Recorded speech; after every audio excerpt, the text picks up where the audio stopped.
انفلونسر هو فيلم تصنيفه رعب غموض، وغير محبب للمشاهدة العائلية بسبب وجود مشهد خارج في الفيلم، وبالإضافة للمشاهد الدموية الموجودة في الفيلم. بداية عرض الفيلم كانت على منصة شيدر الشهر ده، شهر مايو 2023. وأبطال العمل هم كاساندرا نود وإيميلي تانت. بالنسبة لأبطال العمل مش هنلاقي فيهم إن في بطل عمل قبل كده كبير مثلا، بس اللي ممكن نشبه عليها هي كاساندرا نوت، لأنها شاركت قبل كده في حلقة من خلال مسلسل سنو بيسر، وثلاث حلقات من المسلسل الشهير سي، بالإضافة لحلقة واحدة من مسلسل ذا جود دكتور. فيلم انفلونسر من إخراج المخرج كيرتس ديفيد هاردر، وده رابع عمل إخراجي ليه. تدور أحداث قصة الفيلم عن شخصية مؤثرة على مواقع التواصل الاجتماعي، وهي في مهمة عمل لوحدها في تايلاند، لغاية ما بتتعرف على شخصية تانية غريبة الأطوار. والشخصية التانية دي بتحاول إن تخلي الشخصية المؤثرة تعيش حياتها بعيد عن مواقع التواصل الاجتماعي، لغاية ما قصة الفيلم بتتخش في منحنى مظلم شوية.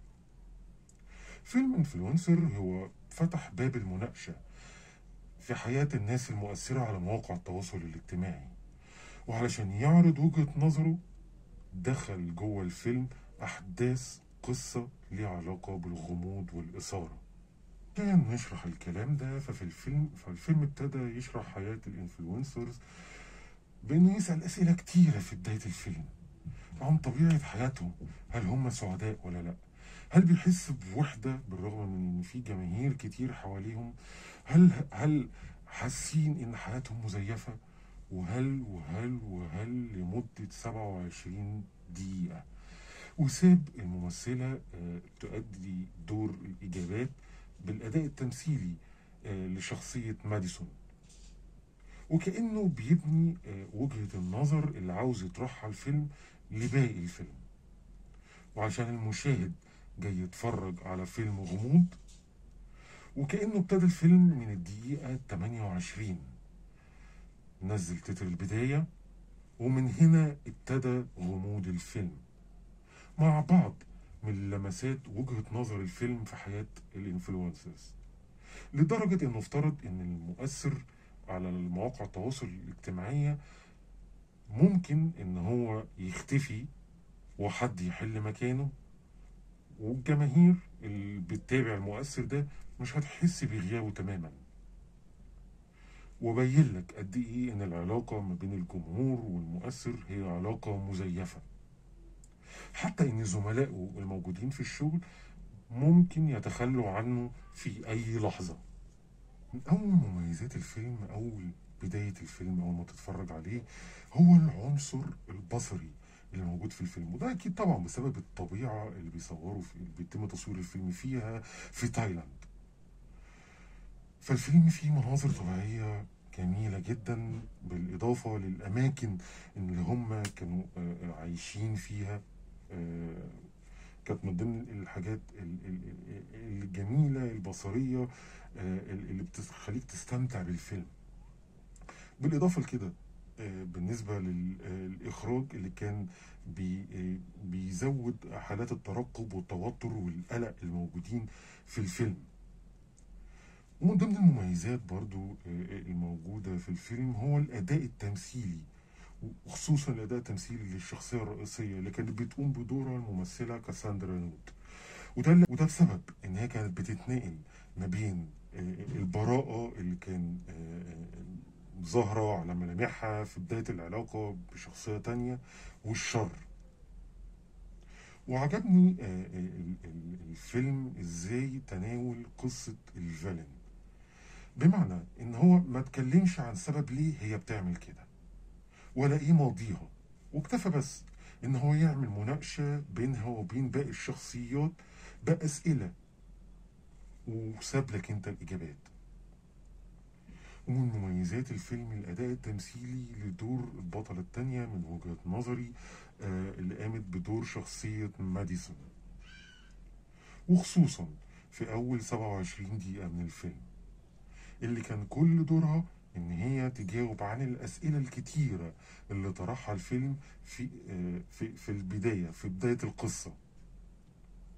وكانت ما فيش أي كلام بتقوله كإجابات عن الأسئلة دي، هي فقط بتكتفي بتعابير تمثيلية كانت جميلة في بداية الفيلم.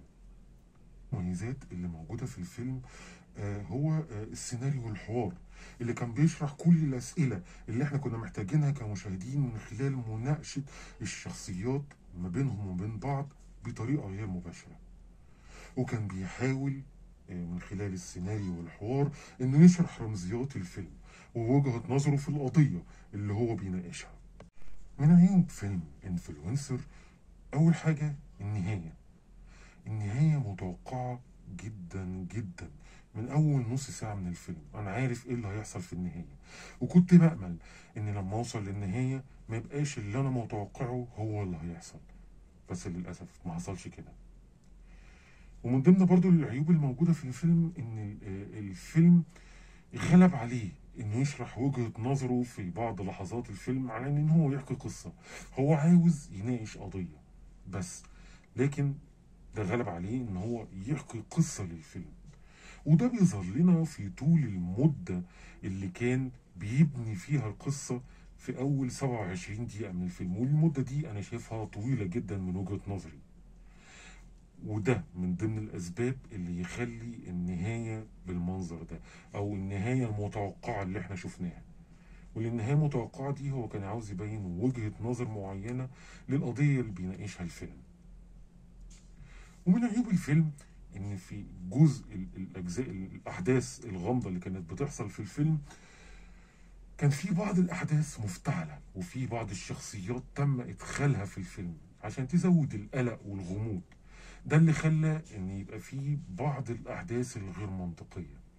انا طبعا في النقطه دي حاولت ان انا اتكلم من غير حرق، لكن استاذنكم ان انتوا تركزوا مع شخصيه جيسيكا وهتفهموا قصدي من بدايه ظهورها. انفلونسر هو فيلم عنده حاجه يناقشها عن حياه المؤثرين على مواقع التواصل الاجتماعي، وبيكشف لك ازاي الناس مخدوعه في حياتهم اللي بتلمع من بره ومزيفة جدا في الحقيقة، وده كله عن طريق قصة فيها جانب من الغموض. وبالنسبة للفيلم هو مصنف كفيلم رعب، اللي اتفرج على الفيلم هيعرف كويس انه ملوش اي علاقة بالرعب، هو في جانب من الغموض لكن مش الرعب تماما. تقييمي لفيلم انفلونسر هو 6/10.